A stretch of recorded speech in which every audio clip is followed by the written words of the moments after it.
This is the Graceful Atheist Podcast.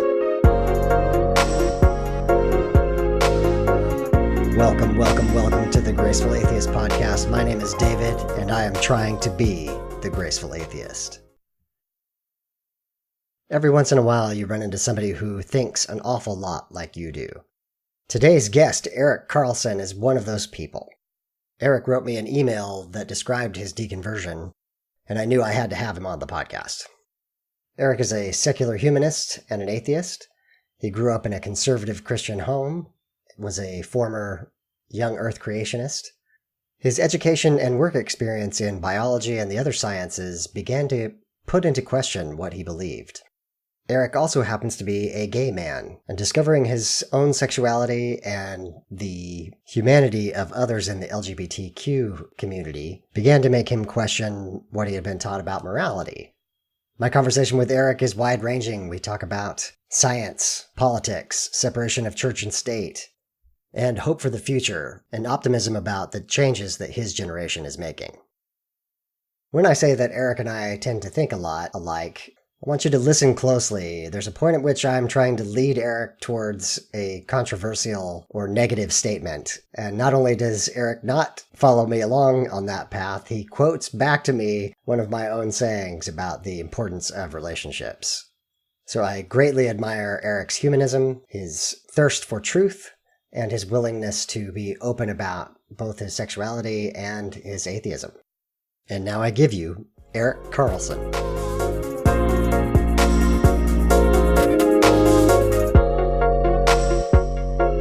I have with me Erik. Welcome to the podcast. Thank you for having me. Erik, I wanted to thank you for, you wrote me just a beautiful email that told me your story, which we'll be sharing here. Give me just a quick introduction to who you are, and we'll jump into, after that, into your faith tradition and your background and where you are at these days. So the big things that we'll talk about today, I'm gay. And I'm also my professional. In my profession, it's a science-based. So really those two main areas were really key in my deconversion story.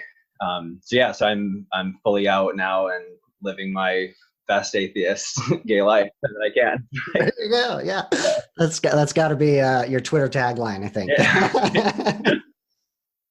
Let's start kind of backwards a bit, and let's talk about what kind of faith tradition you grew up with. When you were young, was it something that you embraced, or was it just kind of something your parents put on you? What was that like? Yeah, so I was raised in a very Christian family, not only my immediate family, but my whole extended family. We come from the very John Piper Calvinist tradition, for people that are familiar with that. Yeah. I was all in, and we went to, Sunday school, church every Sunday, youth group. I went on missions trips, and I was really trying my best to live a biblical life.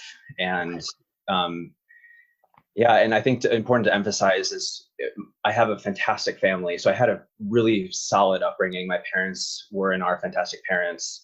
So it's a very tight-knit community, which is why it was so hard to come out of it, is because, when your whole circle and all the people that you love and trust and respect are devoutly Christian, it's really hard to break away from that. So in my family, there's no one out atheist or gay, statistically, I'm not the first gay person, but to be the first person, it was a kind of still crazy to me.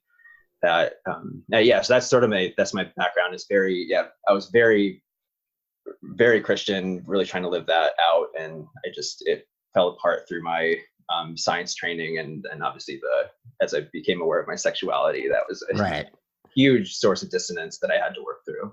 I can imagine. Yeah.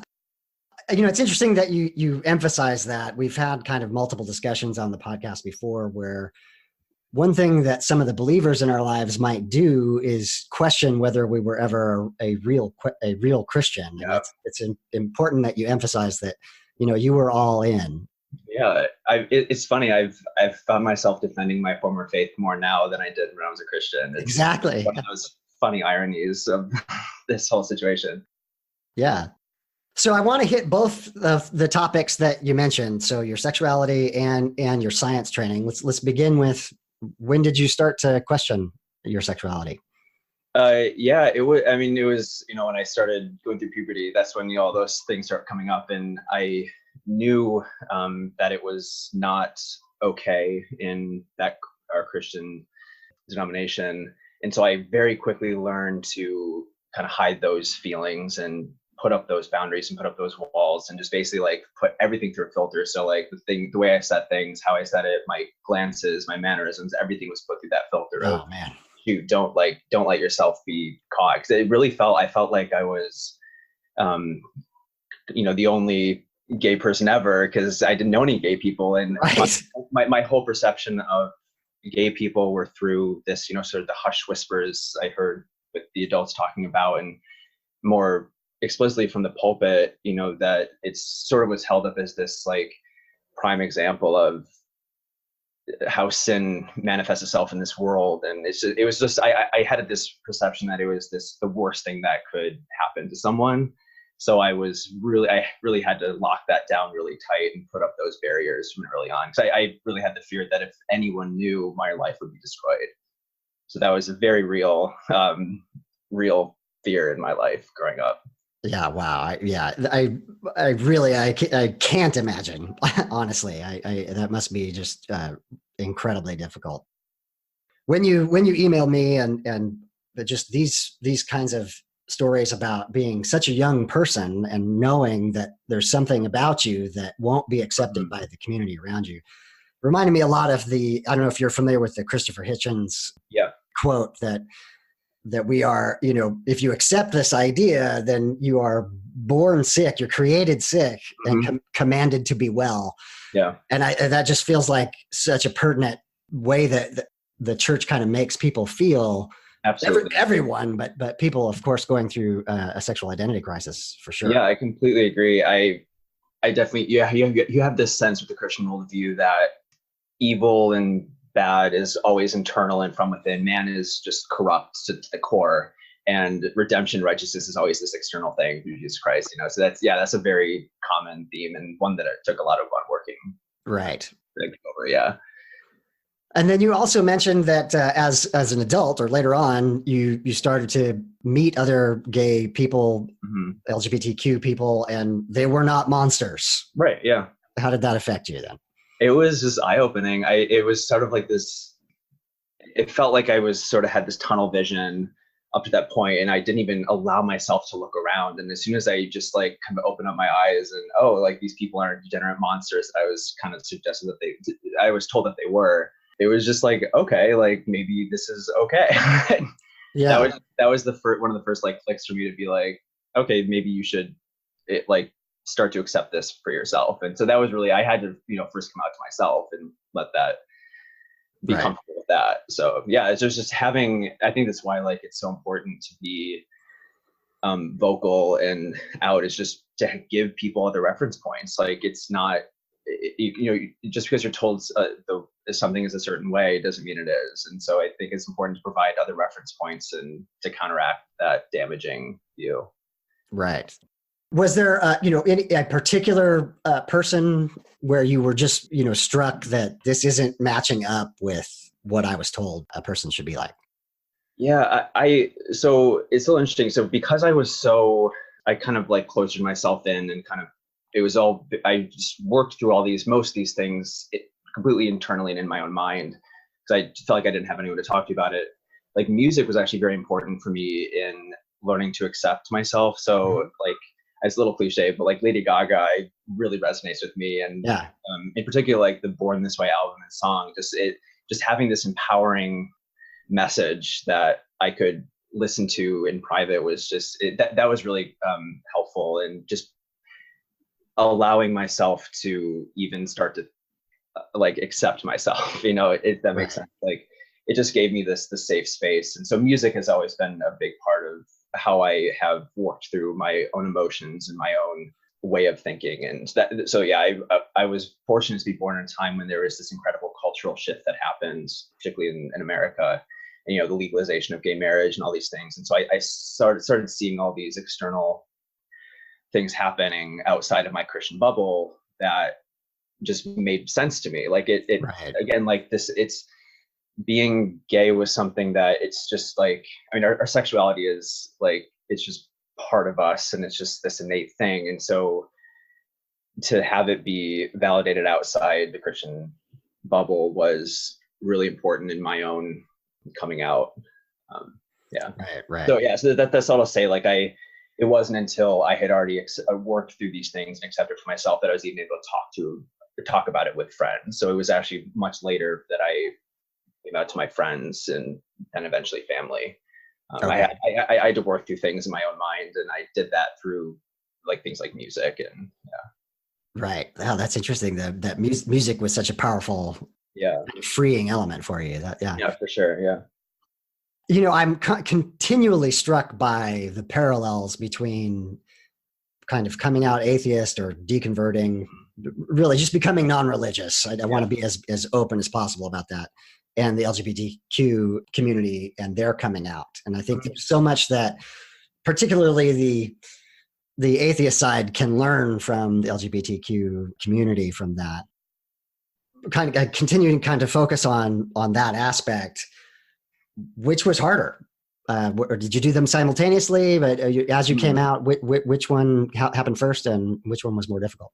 Yeah, I think like many, it's been over years that it's a whole happened, and it's one of those where like I'm constantly coming out to people. So Sure. I just have had to do it. But the ones that stick out to my mind, I came out to my brother as atheist first, and that seemed to be more. So for me, just I worked through the sort of the science side first. Okay. Because my family does put an emphasis on education, and most people in my family have degrees, and so there is this so science was a much more like sort of safe space to start to question things for me. And so I first came out atheist. My brother, which again, my siblings have been incredibly supportive, which is incredible. I always thought that as soon as I come out, I'm gonna get completely rejected. That's not been the majority of people, which I'm so grateful for. Yeah. So I came out atheist first to my little brother, and then during graduate school was when I first came out gay to my close friends and my roommates at the time. And then it sort of was all and then I started doing that together because they sort of went hand in hand for me. Right. But I think the hardest was coming out gay to my parents. That was the hardest thing I've ever had to do. Just that whole feeling of the floor falling out underneath you, stomach sinking, lump in your throat. It's a very out of body experience. And that was really, really difficult because they were blindsided by it because I had hid it. So I was so careful to hide everything about that. So they were blindsided. I felt like I had disappointed them to the max, which is a horrible feeling for a child. And so that's still the hardest coming out I've had to do. And thankfully, since then, it's keeps getting easier and easier and easier. So it's at least the worst is behind me now. Right. It's interesting. Obviously, I'm significantly older than you. I've got two teenage daughters, and part of my deconversion process was when they were younger, feeling obligated to pass on my faith to them, and particularly around the time they were going to be baptized, and when they started to approach puberty, and I realized, maybe one of them might be gay, and neither of them are, but the point is I wanted them to know how much I loved them, and there just couldn't be anything about them that would make me not love them. And I started to communicate that to them, and I started to realize, that was going against, all this tradition. And another part of the deconversion process for me was really for decades of just recognizing that the church was on the wrong side of history. So even way back in the 90s, when I was my most fervent, I knew that people are people. Absolutely. And even the gospel is talking to us about loving people and not being hypocritical and, having the show on the outside and being corrupt on the inside. And I just, it took me a long time to walk that out, right? To convey that. But that was definitely a part of the process along the way. Oh, for sure. Yeah. So the other part of your story I find really fascinating is your education in science and your work in science. Again, for me, I have no training in the sciences whatsoever, but it was definitely a part of the deconversion process for me. So I'd like to hear when you started to recognize that maybe it was going against the beliefs that you held, and how did you cope with that? Yeah, so our faith tradition is very much the belief that the Bible is literal and inerrant. So large chunk of my family, and this has actually changed over the years, but young Earth creationism was sort of the default starting point for me. So the Earth being 7,000 years old, give or take, and it was a literal 6-day creation, all that thing. So from the science perspective, evolution was this evil concept, and obviously, I'm in biology. I study biology systems, and evolution is one of the key concepts that I use every day in my work. Right. So it's just foundational to the work I do. So that was one of the biggest first things I had to work through. I remember in undergrad, I was taking a biochemistry course, and we were talking about evolution, and it just really challenged me to rethink what I was told. And so that was the first thing.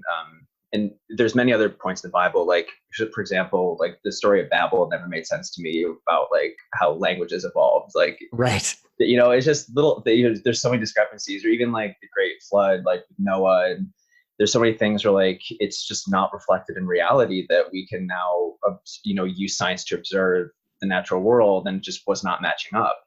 And I know a lot of Christians that if for example, if with young Earth creationism, if there's this idea that like if that doesn't hold up, then the rest of the Bible doesn't have a leg, which I think is kind of if your faith can't stand up to legitimate scientific inquiry, then what's that faith worth? And I know many Christians who are great scientists too. Those two can go hand in hand.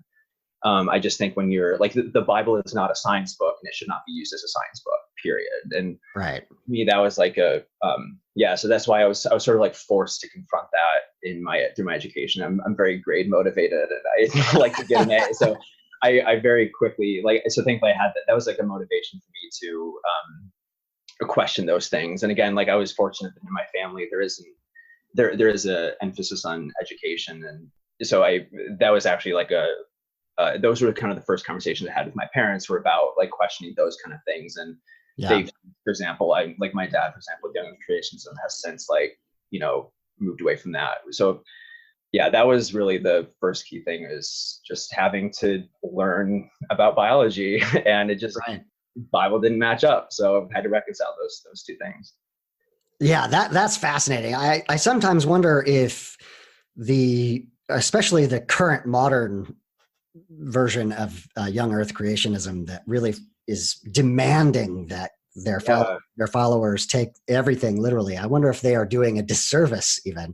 And the flip side of that coin is, do you think if you had grown up in a more liberal, theologically, meaning not politically, more liberal theological Christianity, that it would have been a problem? I think about that a lot. I think and if I was raised in a more liberal church where the Bible wasn't, like things like young Earth creationism wasn't a thing, or even like LGBT was accepted, I think I might still be a Christian. It was really those two major dissonances that forced me to examine everything. And because most people, you're given this worldview and mental model from your parents, and that's your starting point.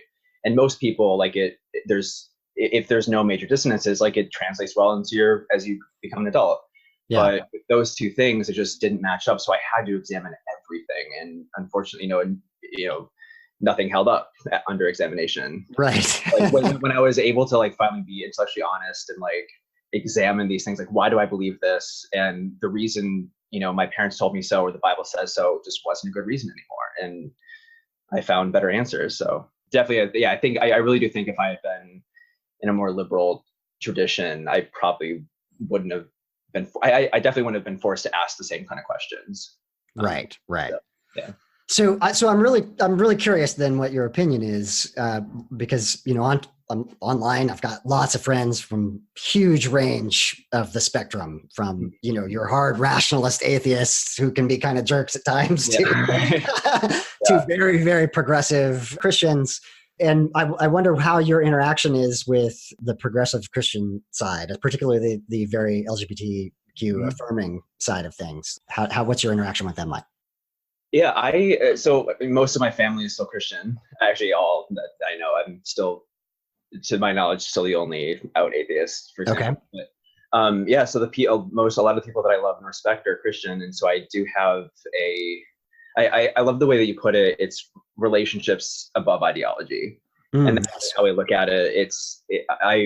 I'm much more interested in having genuine human connections with the people that I love versus nitpicking over specifics in ideology. So I'm much more like relaxed about that now. I think that stereotypical angry atheist phase, that was for me very, very brief and mostly in private. When I first started deconverting, I really loved Sam Harris's writings and Richard Dawkins and Christopher Hitchens. So I really enjoyed that exploration and that way of thinking, and that's generally how I line up. But at the same time, I don't feel this need to just sort of like evangelize and preach about atheism anymore. Right. I'm much more focused on the people first and foremost, because like I said, a lot of people that I love and respect are still Christian, and one thing that I find very encouraging is, as I've been coming out to family members and especially people my age, there's definitely this generational shift that's happening, and so I think I think and I hope moving forward that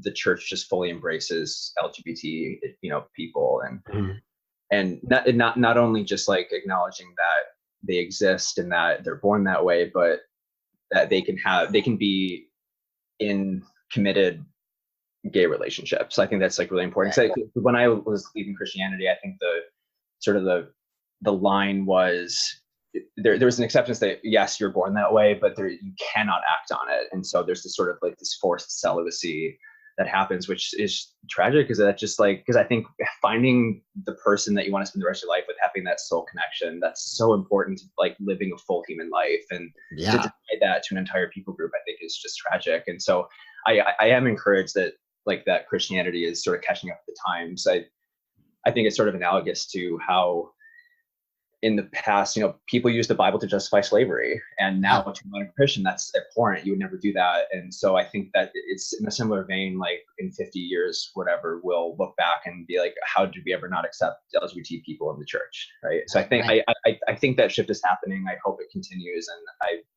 I'm encouraged moving forward. Yeah, I couldn't agree more. I just can't imagine that 50, 100 years from now that the church will have the same stance that it has traditionally. And I agree with you. I think we will look back on it in the same way that we currently look back on slavery as just abhorrent. Yeah, and even though Rachel Held Evans, who I only learned about since her tragic passing, and I can't remember the exact quote, but she pointed out that if you have a position, you can find Bible verses to justify anything. Yeah. So I think slavery is a good example where there are passages that could be used just as slavery, but we don't do that anymore. So we need to update the way we think about, the Bible is an ancient document, and this is a modern society that is vastly different than the ancient cultures. So it has to adapt and adjust as humanity and culture evolves. Absolutely. Yeah. I often say Thomas Jefferson famously, ripped out all the supernatural elements of the New Testament. And I say, if you also took the further step of removing the cultural specific morality of the time and the people of when it was written, you wind up with a leaflet that says, be good to each other. They're just, we have to recognize that all of the things that we refer to as scripture were written for a particular group of people at a particular time in a particular culture. Absolutely. Yeah. And we don't live in that time. We live in our time, and we have our moral decisions and ethics that we need to grapple with. Absolutely. Yeah. Yeah. And they just don't always apply. So another question along the lines with about science. One of the things that I find interesting is that there is a humility in science. Now, obviously, the individual personalities can be more arrogant, but the method itself and how it works over time has some built-in humility. If you are listening to a scientist who really is careful with their wording. They're very careful about what we do know, what we can prove, and what we just think, this might be true, right? And there's a very careful distinction. And this is what I found so different from Christianity. There's just a sense of, these are the things we believe. They are absolutely true. You cannot question them. Yeah. And so there's an irony in the backlash that atheists sometimes receive, and science in general, that, claiming that it is the arrogant one. Yeah. Was there a part of just the falsifiability that's built into science, or the testing that was a part of this breakdown for you? Yeah, absolutely. Yeah. So sort of foundational concepts in science, which you touched on, it's about, so we have this, any natural phenomena, we have this hypothesis or model about how we think it works, and then we can test it. We can run experiments, we can make predictions. And if the data doesn't match that model, we modify the model. It's innately, there's a humility built into that system. And I think one of the things I love most about science is that it's this search for truth, and that we're never quite there. There's always more to know, which is really exciting. That humans have the capacity to do that is so awe-inspiring to me.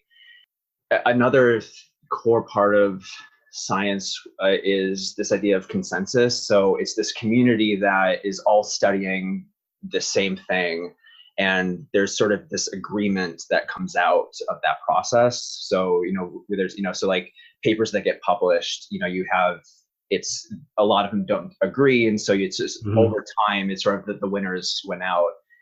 And I think it does, that skepticism about science manifests itself in some very dangerous ways in our society these days. The easiest one to kind of grasp is the anti-vaxxer movement, which, right, sure, there was one paper back, I can't remember when it was from, but it's since been redacted. So just kidding, it wasn't good science. It doesn't, right. It didn't hold up to the scientific process. Yet people still cling to that, even though there's mountains of evidence to the contrary that vaccinations are good things. We enjoy long lives because of vaccines. It's right. So important. And, relatedly back to for example, the young earth creationism issue, one of the reasons why I'm so passionate about that is, for example, with climate change, if you believe the earth is 7,000 years old, it's so easy to dismiss climate change, for example, right, even though it's, I think, one of the biggest existential threats to humanity. That it's amazing to see that people are digging their heels into the ground and not listening to the scientists that have been screaming about this for decades. And it does worry me. And I think there's, that general distrust of science, especially in the past few years with the political climate the way it is today. It's scary. And I hope science wins out. Because that's all the technology we enjoy today and that have made our life so much better are because of science. I know. It's mind-boggling to me. I want to tell people, take the magic device out of your pocket and throw it on the ground if you don't believe in science. Yeah, exactly. And it still boggles my mind that people can be so, especially in Western cultures in America today, we should all be on board and trust scientists. Yeah. I come from the tech world. So we have a concept called eventual consistency, and it has to do with databases and things. I won't go into that, but I think of science that way, that just like you say, you might have papers that come out that disagree with one another, but over time, with the replication process, with the built-in skepticism, that's actually of a value, that's a quality that is to be valued, that we eventually get to the truth, that the process might take time, but we eventually get to that truth. Right. Yeah, and to get back to, I don't think I answered your question before, but that mindset did definitely have a huge part to play in my deconversion, because you're in science, you question everything. You don't take anything at face value just because someone tells you something. You should look at the evidence yourself. And so that's what I had to do for everything with my faith. And examining it with that, coming to it with humility and coming to it with just a genuine desire to know the truth. And again, like I said before, if your faith can't stand up to questioning, then what good is the faith? Exactly. I think it's important to challenge everything that we think about, and it's important moving forward for me to constantly be examining what I believe and constantly tweaking it. And if I have a preconceived notion, why do I have that notion? Is that good? Is it useful? Like, is it worth keeping in my sort of mental model of the world? So Right. I think there's always improvements to make to ourselves, and I want to constantly be questioning everything about the way I think and the way I see the world. Man, I resonate with so much of that. I literally used to say when I was a Christian that if my faith can't withstand scrutiny, then it's not worth anything. Yeah. Yeah. And I would say that to the handful of atheists that I had in my life. And lo and behold, when I actually started to really evaluate what is the evidence for things, and for me in particular, it was about the resurrection. Why is it that I believe that this miraculous thing occurred 2,000 years ago? Yeah. I was shocked to find, and I kind of say that I was lazy, right? It was out of laziness that I hadn't dug in deep enough yet. Yeah. Well, surely someone else has, solved this problem, Yeah. and then it wasn't until I kind of overcame my own inertia and said, what, I'm going to look into this and realize that, man, how can you trust any ancient claim of a miracle, let alone something as dramatic as the Son of God dying and being raised again? That's just, Yeah. To accept that as evidence would open up everything, right? And in other words, that, if I accept the historical account of the Gospels for the resurrection, then I have to accept Joseph Smith's story of receiving information from an angel. Got to accept the Islamic claim of Muhammad going to the moon. I have to, there is no end to the number of things you would have to accept if you accept historical claims of miracles. And that was kind of what did it in for me. Actually, for me as well, like, I think if the resurrection isn't true, then there's nothing's told. And actually for me, what really solidified that for me was Bart Ehrman's book, How Jesus Became God. That laid it out in a way that kind of opened my eyes. And for people, just for a little background, like Bart Ehrman, he was Christian and became atheist, but he's a New Testament scholar. So, historian with a capital H, and looking at history through that scientific process. And just pointing out that saying the Bible, the Bible is, it's sort of this self-fulfilling prophecy. It's like, that's what it's based off. The claims they're making, it's just, they keep pointing to the Bible. And for me, actually just bring back to the science stuff, like Bill Nye and Ken Ham had a debate in 2014 about creationism. And one of the things that struck me was, Bill Nye going through, here's how science works and explaining that process. And Ken Ham kept saying, Bill Nye would ask Ken Ham, what's your evidence? And Ken Ham would just say, it says it in the Bible. Right. And it just wasn't satisfying to me. Like, you can't just use the thing you're trying to uphold. It's just like, you can't use that as evidence for it. Does that make sense? Like, exactly. Yeah. What's it based on? And again, that when I really examined the Gospels, like, even just looking at discrepancies between each of those accounts, and it just was so clear to me reading it from an atheist perspective. And how could I not see it before? Right. I've spent a lot of time trying to communicate to myself, let alone to anyone else, but why, seeing the Bible as evidence is kind of invalid, right? And the thing is that the Bible itself, or the miraculous claims of the Bible, are claims themselves. We have to accept that there is a theistic interventionist God to begin with. We have to accept that he chose to communicate his truths through people 2,000 to 6,000 years ago. We have to accept that has been accurately communicated to us via the number of copies and edits that we've had. When you recognize that the canon, or the selection of the books that were considered inspired, didn't happen until 325-ish AD. It starts to really heavily make you question how much that you can accept that as a source of truth. Yes, I definitely had the perception when I was a Christian that, and I think this is pretty common, this idea that like the Bible just like descended from heaven. Right. Just give it, but it was assembled through human hands. And even if you believe that it was like, inspired by God and God's hand was involved in that process, like, man is still fallible. And so I think you have to accept that as a reality, just like how, like, I think it kind of goes hand in hand with like understanding that the Bible was written in a very specific cultural context that has to be taken into account when we interpret it. Well, I don't want to just keep beating religion to the left. Let's move on for just a second. Yeah. You mentioned as well that you consider yourself a secular humanist. Mm-hmm. Yeah. I obviously I identify that way myself. I find that to be deeply moving, but I also find that everyone that I talk to has a slightly different feel for what that means. So tell us what it means for you to be a secular humanist. Yeah, for me, it all boils down to relationships are what's important. So when I look back on my life, the most meaningful things are like my family and my friends, and it's the people. That's what's added incredible value and meaning to my life. So I want that to be the emphasis. And what I love about secular humanism is it's a core tenet is this idea that we're all humans, we're all in this together. We should love each other, and having that be the foundation, I found it to be an incredibly it's a very workable model in the real world. Right. Like from a place of love and compassion and kindness and meeting people where they are. We're just fellow human beings on this crazy rock spinning through the universe. There's meaning in that. And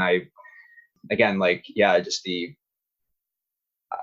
people in my life have been most important. And I like that that's now the core emphasis of my worldview. Right. Yeah, I think it's interesting. Humanism has a history and kind of intellectualism. And the first humanist manifestos were kind of very high-minded. And actually, I think one of the greatest humanist documents of all time is the UN Declaration of Human Rights. Don't know if you've ever looked at that, but in it, A.C. Grayling points out that at least tacitly, we have all the member countries in the UN sign off on that as being valid, and that's the closest thing that we've I think gotten to a universal, which might be a too strong a word, but acceptance of a set of ethics, humanistic ethics. So one of the things that I try to do is this concept of secular grace that I talk about on the podcast is to bring it out of the intellectual high towers and to say exactly what you've just said. You've expressed it beautifully, that it is about our relationships with one another, that we derive, as human beings, we derive meaning, we derive purpose in our interactions with one another, and that is the most fulfilling part of life.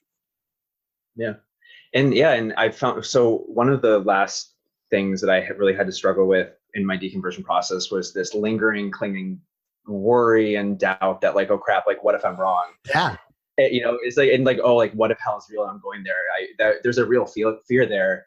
And one of the most encouraging things, and one of the things that helped me get over that was just there were people in my life that went through similar deconversion. So the ones that stick out, I had two of my best friends from undergrad. We were in the same Christian group in undergrad, and we were all very much still in Christianity at that point. After graduating, we kind of went our separate ways. We each independently had the same deconversion happen, and then have come back together and shared our stories. And one of the things that we were reflecting on is that our relationships have just become so much better with everyone. So no longer do we have this this underlying pressure to always be evangelizing to people and sort of looking at people as projects. I think that limits having genuine human connection. And now without that baggage, like the quality of my relationships has just skyrocketed in all fronts. And even with my parents, which it's still difficult, but being able to be fully open and honest, we've been able to have conversations that are so honest and real. And, so even though it's difficult, even in that relationship, it's still much higher quality. I think it's more genuine. We can talk about everything now, even though it's still very emotionally charged and real. It's the human interactions are what it's all about. And I've sort of as again, to get over that lingering guilt, that's just sort of reinforcing to me is I'm seeing all these fruits in my life now that everything is better. And that just really speaks to I think I am on the right track because I'm seeing the fruits in my life manifest in these beautiful ways. And you're able to accept yourself and therefore accept other people in a way that is deeper and more profound. Yeah. And I think especially if you can't love yourself, how are you going to love anybody else? I think really agree with that. I feel like we're hitting the same topic over and over again, but I feel like shame on any level for any reason that we feel about ourselves is going to destroy you, right? It's going to eat you from the inside out, and it's going to debilitate your relationships with other people, and it's going to absolutely. the kind of mental anguish that a person goes through with that is just horrible. Yeah. I've just been on the topic lately of the truth will set you free, that as we are honest with ourselves and honest with a select group of people, you don't have to do this to the world, right? But the people that you love, the people that you trust, you're honest with them, this incredibly freeing experience, this, as you're describing it, this thriving, this, in life, that takes place is just absolutely amazing.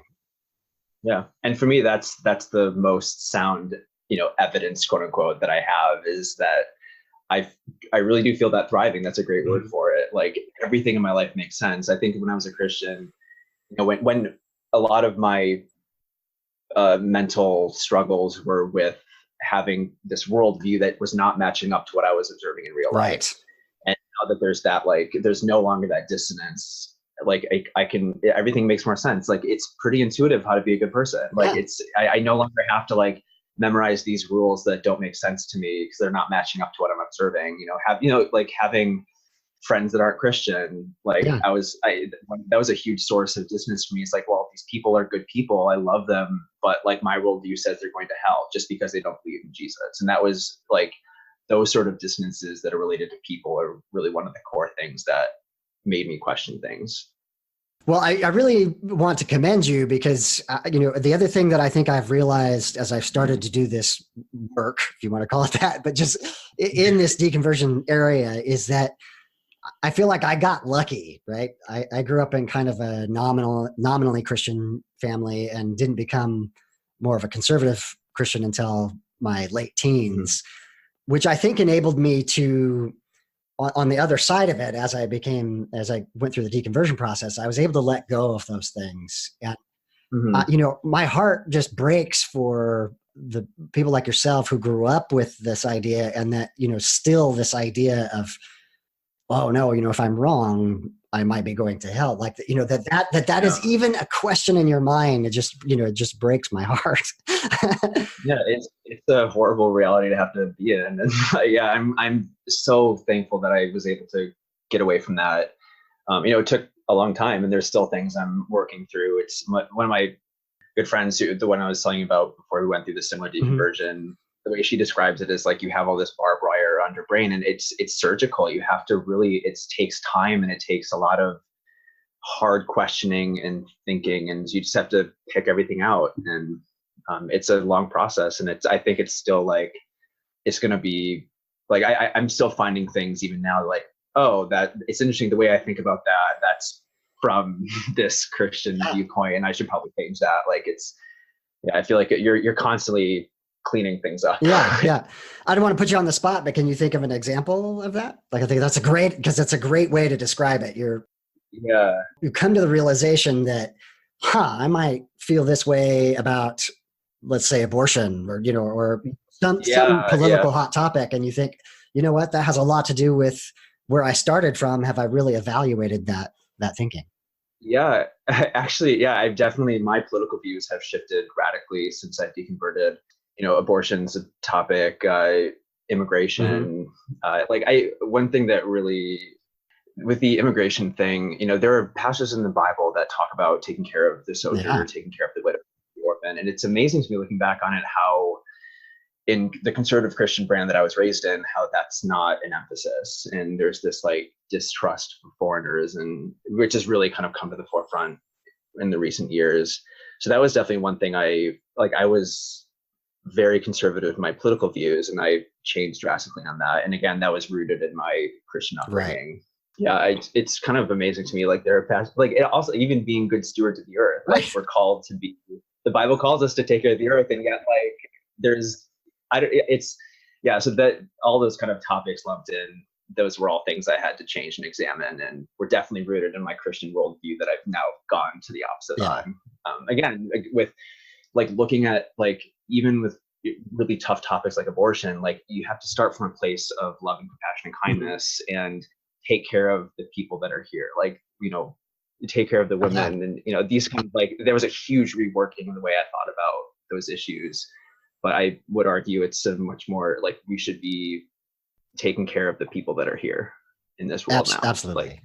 and that's an example of, like, it's a highly contentious topic, and but my view on that has changed drastically. I always feel like anytime we can otherize a group of people, whether that is a religious group or a gender or a sexual orientation, as soon as we otherize them, we can demonize them, and we can Yeah. ignore their needs, that kind of thing. Early on, even as a Christian, I had a lesbian friend. I had women in my life who had abortions. I don't want to be that guy. I'm not saying, well, I've got this friend. But what I mean is I was forced to grapple with the issues and realize, I love this person. I love these people, and they are full human beings, three-dimensional Yeah. human beings. And for me to say that they are of less value in any way would be ridiculous. But it wasn't until the deconversion where I was just completely freed to I didn't feel guilty for doing that anymore. And I think that's the great irony that, I became politically liberal much earlier on. And I definitely felt like, back to your Rachel Held Evans quote, that there was plenty within the scripture about the sojourners, Jesus coming for the sick and not the well. All of that, influenced my political orientation, because I felt like, hey, I'm a Christian. I need to take care of people. And so I think the great irony is that many Christian traditions are very, very politically conservative. And I think, have you read your Bible? Yeah. And again, one thing that does give me hope is, like with my generation who are Christian, they are also shifting left on these issues. And I think, again, like you said, there are passages in the Bible that really speak to those more liberal, progressive ideas. And so, like, I know many Christians who are also now shifting too. So I don't think there's not an inherent incompatibility with Christianity and more progressive liberal ideas. Like, I think they can go hand in hand. And I have people in my life that are devoutly Christian that are moved on these issues as well. Right. That does give me hope. 'Cause I think, I have no, like, misconception or idea that Christianity is ever going to go away. Like, I think it's a core part of our society. It's just the reality that it is. And so I think it should, I'm glad to see that it's progressing as well. It's going to be an important part of our culture moving forward. Let's at least get on the same page with these important issues. Yeah, I try to say, like, I'm really trying to thread the needle of, I'm very much an atheist. I'm a metaphysical naturalist. I believe that science is the best method to discover truth. I could definitely slide into the hard atheist side of things, but the flip side is I'm not an anti-theist. Right? Like you're describing, most of the people that are close to me in my life are believers. So, I love them. I have to work to build bridges with them. And I constantly, particularly with those that are the very closest to me, I'm saying, I'm expressing my humanism by saying, I love you as an individual, and me as an individual. I'm here to spend time with you, to care for you, to recognize your needs. And one of your needs is spirituality. And I'm going to back you up on that. We may disagree on the metaphysics, but whatever you want, I'm going to try to back you up on that. So it's that anti-theism that I have a bit of a problem with. And, I am sympathetic to the argument that religion causes some problems. I mean, that's just true, but I don't think the solution is the eradication of religion.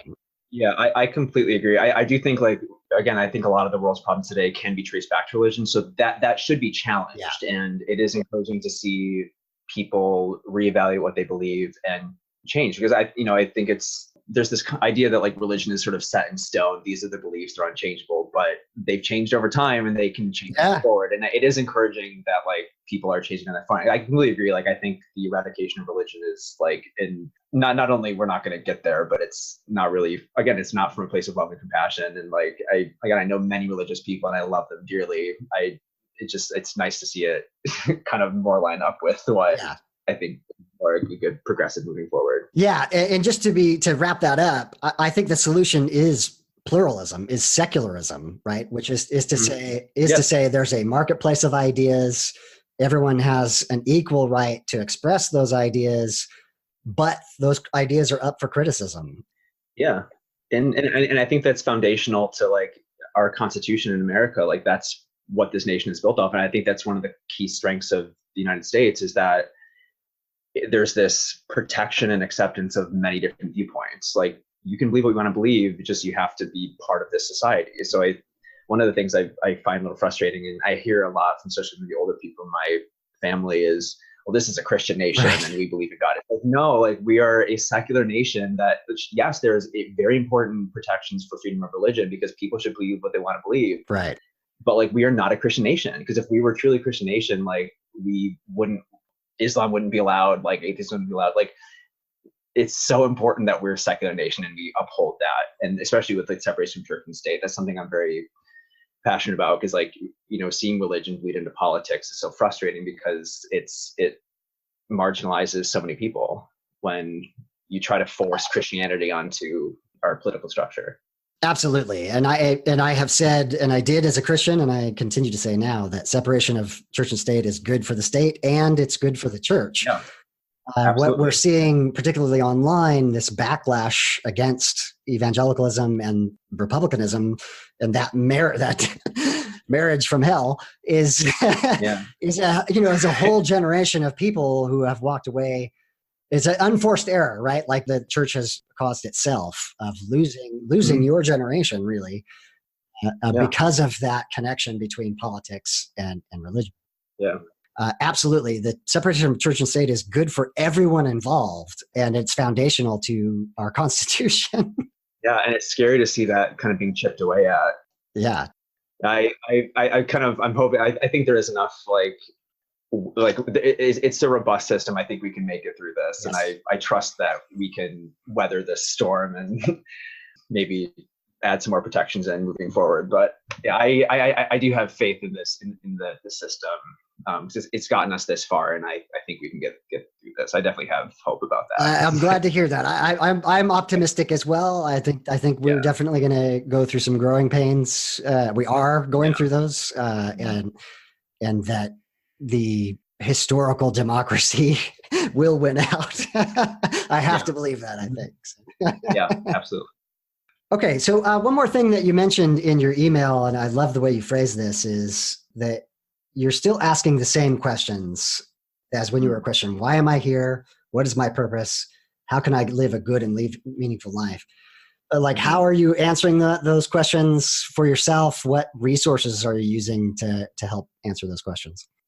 Yeah, so I think this kind of speaks to kind of spiritual practice, because science is really good at describing the physical world and doing things, but that still doesn't answer those kind of key moral questions.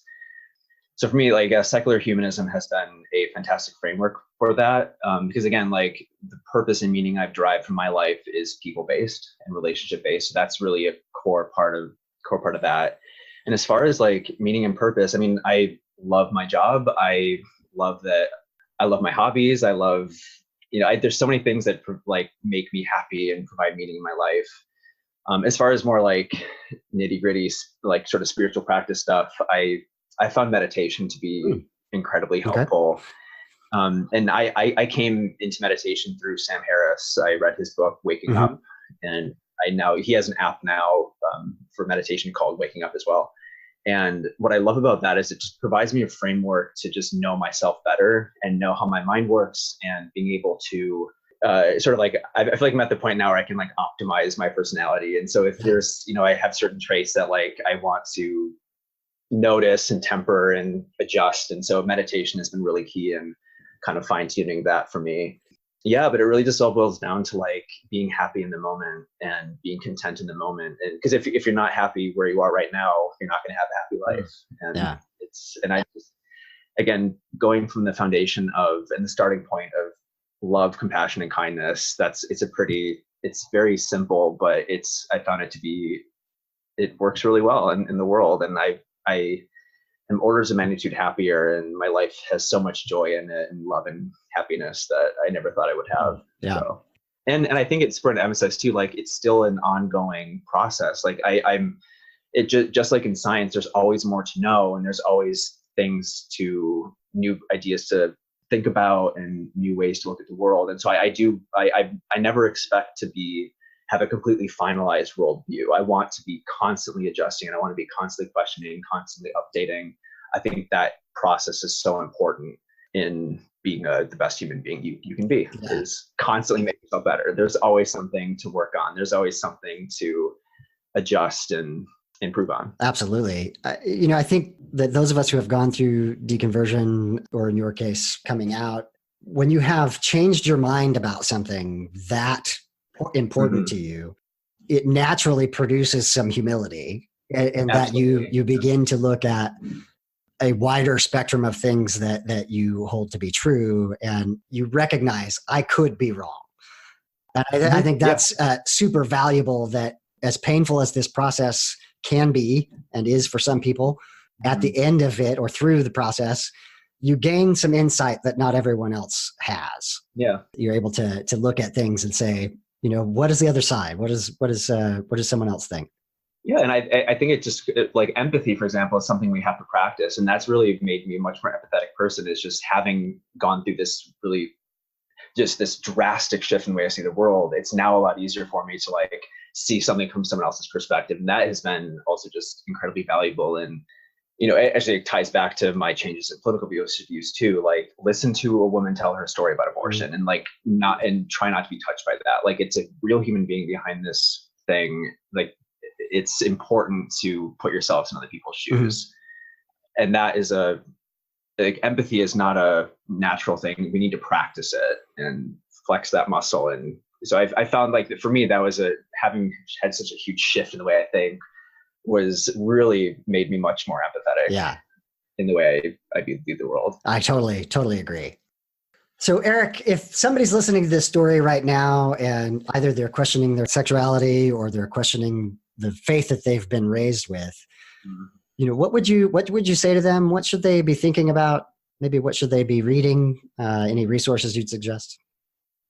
Yeah, so I think particularly with the coming out and the gay thing, it's especially in the more conservative Christianity, you have to just first of all protect yourself. Like, I felt extremely isolated, specifically in my teenage years. And for me, it was important to find allies. And so finding people that you can trust and will be on your side, it's important to find those people first before you try to come out to your parents or whatever. And the people that I have a sense, and it's basically who you will know who will be accepting and not accepting. Right. So like that, I think you do have a sense of that. Pay attention to that. Find allies first. And I think a key thing is it's totally up to you about when you come out. There's no rush. Like, do it when you feel safe.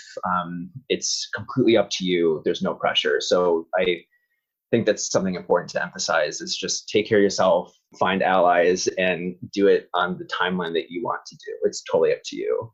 And I'm grateful for the internet, for example. For me, I watched a lot of YouTube videos, and I was deconverting, and books in particular, as far as the coming out, this book called Velvet Rage by Alan Downs was really, the subtitle is Overcoming the Pain of Growing Up Gay in a Straight Man's World. That was really important for me because there's so much shame attached to being gay. And that was really helpful for me to like unwork that shame, and sort of how do you be this sort of like reframing of masculinity moving forward was really helpful.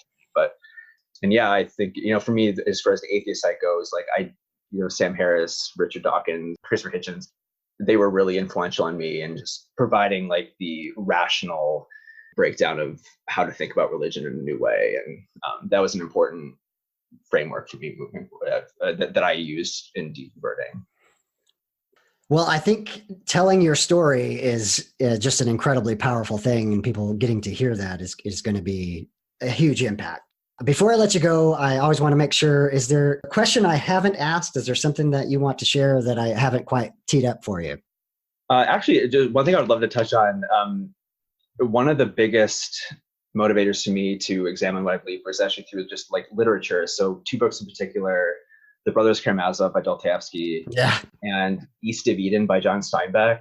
I love those books so much, and that was for me like one of because there's a intellectual side of things, like that I got through like Sam Harris and all those people, but there's also an emotional component, and for me, those books in particular were kind of drivers in the emotional side of the deconversion, and in particular East of Eden. I love this concept of how, like we were talking about before, evil is the Christian idea is that evil is innate, man is corrupt and horrible, and redemption is from external sources. But one of the main themes of East of Eden is that every human has the capacity for both good and evil, and what is important is the choice. So we can choose good, and there's this idea of we can make ourselves better. We don't need some external savior to bring us up out of the mud and overcome our beast animal nature. Right. It's within us, and that concept was incredibly powerful to me and very meaningful. And it's empowering that we have the choice, we can make the decision. So I love those books. I highly recommend those books. And that was important for me. Like, as I'm a much more intellectual person, I'm very rational. I think things through. So for me, it was important to have that emotional component. Yeah. Well, man, we'll have to have you come back and we'll talk about Brothers Karamazov for a few hours. I would love to. Yeah, I could talk about those books for forever. Yeah. I'm a Philistine, so I have not read East of Eden yet, but I will put that on the list. And I highly recommend. And what I love about the book in particular is it's framed in basically the Adam and Eve and Cain and Abel story. So it's based in the Bible, which is still an important moral reference point for me. I still read my Bible. I still, there's a lot of wisdom and beauty in the Bible. And so I love that East of Eden is connected to that as well. So I'll definitely put that on the reading list and check that out. Yeah. Eric, I think your story is so powerful and will be helpful for people. I just want to thank you for being on the podcast. Yeah, thank you so much for having me. I really enjoyed talking to you.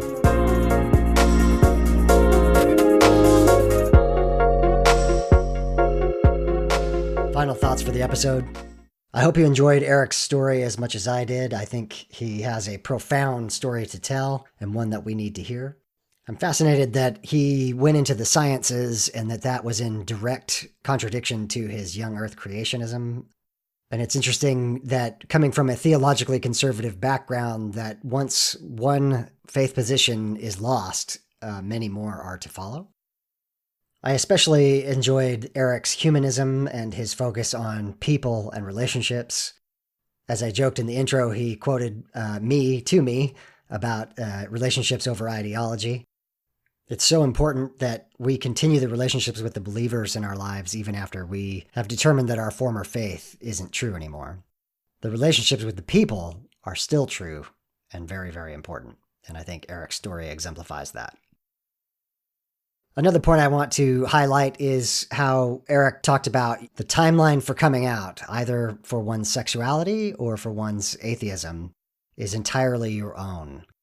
You decide, make sure that you're safe. You're under no obligation to do so, particularly if your safety or your health and welfare are at risk. For example, of a young person living in a parent's home where atheism or gayness would not be accepted. You don't owe them anything. You don't have to come out to them. You get to pick when you decide to do that. And once you do, it is a very cathartic experience to come out into the truth and to be yourself and no longer hide and feel shame. One last thought. Erik mentions the cliche of Lady Gaga being important to him. I'll say the flip side of that coin was, for me, listening to Sam Smith, and in particular, the song Lay Me Down. And this is cliche, and I know I was late to the party, but it was the first time where I viscerally understood love is love. There is no difference. Whomever you choose to love, that is real, that is acceptable, that is human. That is a part of the human experience. Again, no excuses for it taking me so long, but that was one of the moments that really struck home for me, that the LGBTQ community needs to be embraced entirely. And it was also part of the beginning of the end of my moral arguments against Christianity. If you find yourself in need of coming out either about your sexuality or your atheism, there are resources that are out there. I'll have some links in the show notes for you to reach out to. Time for some footnotes. The song is a track called Waves by Micaiah Beats. Please check out her music. Links will be in the show notes. If you'd like to help support the podcast, here are the ways you can go about that. First, help promote it. The podcast's audience grows by word of mouth. If you found it useful or just entertaining, please pass it on to your friends and family. Post about it on social media so that others can find it. Please rate and review the podcast wherever you get your podcasts. This will help raise the visibility of our show. Join me on the podcast. Tell your story. Have you gone through a faith transition? You want to tell that to the world? Let me know and let's have you on. Do you know someone who needs to tell their story? Let them know. Do you have criticisms about atheism or humanism, but you're willing to have an honesty contest with me? Come on the show. If you have a book or a blog that you want to promote, I'd like to hear from you. Also, you can contribute technical support. If you are good at graphic design, sound engineering, or marketing, please let me know and I'll let you know how you can participate. And finally, financial support. There will be a link on the show notes to allow contributions which would help defray the cost of producing the show. If you want to get in touch with me, you can Google Graceful Atheist, or you can send email to gracefulatheist@gmail.com. You can tweet at me at gracefulatheist, or you can just check out my website at gracefulatheist.wordpress.com. Get in touch and let me know if you appreciate the podcast.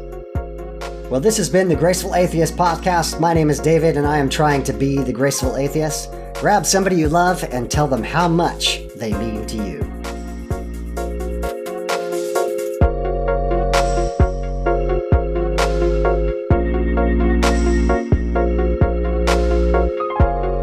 This has been the Graceful Atheist Podcast.